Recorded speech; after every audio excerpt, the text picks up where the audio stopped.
देख भैया, छठ के त्योहार एगो ऐसा त्योहार होला कि हर घर में होला, लेकिन एगो ऐसा भी घर होला कि जहाँ छठी मैया तब पूजा ली लेकिन वो घर में खुशियाँ न होला। ताई भजन के माध्यम से सुनी जाए।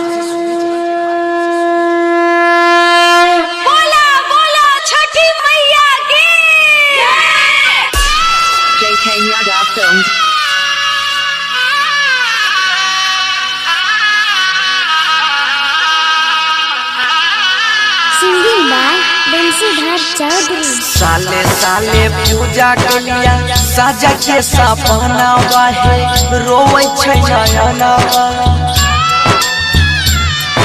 साले साले पूजा के लिया साजा के सपनावा है रोवे छै नयनवा।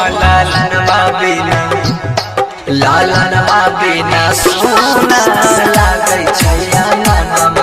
लालनवा बिना सोना लागे छै नयनवा।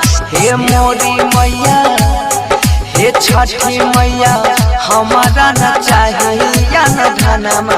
हे छठी मैया हमारा न चाहिए न धनमा। लालनवा बिना सोना लागे छै नयनवा। लालनवा बिना सोना लागे छै नयनवा। DJ Vikas, DJ Vikas. Matiyagala Sitamarhi, Matiyagala Sitamarhi. Singing by Bansidhar Chaudhary. बेटिया बझनिया फेरी दाना गढ़िया भेलै कबहन कसूर है। मन सब पुराई दा हमर हे छठी मैया सुपवा चढ़ई बाजर। तो कहिया मैया पुरतई मोरा हया गमनमा। तो कहिया हे मैया पुरतई मोरा हया गमनमा। लालनवा बिना सोना लागे छै नयनवा। लालनवा बिना सोना लागे छै नयनवा।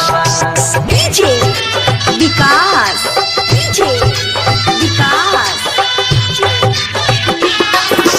मटियागला सीतामढ़ी, मटियागला सीतामढ़ी।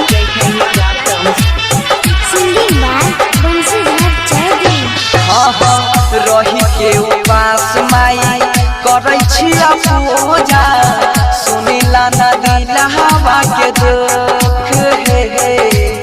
घरवा के लोग सब महारै छै ताना कहिया पैया चहारा के सुर।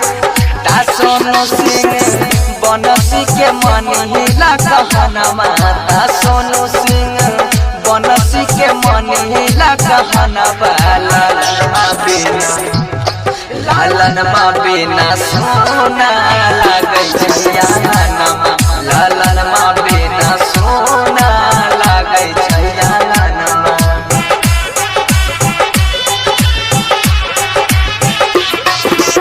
जय मां कप्तानी रिकॉर्डिंग स्टूडियो मानसी कन्या। JK Yadav Films।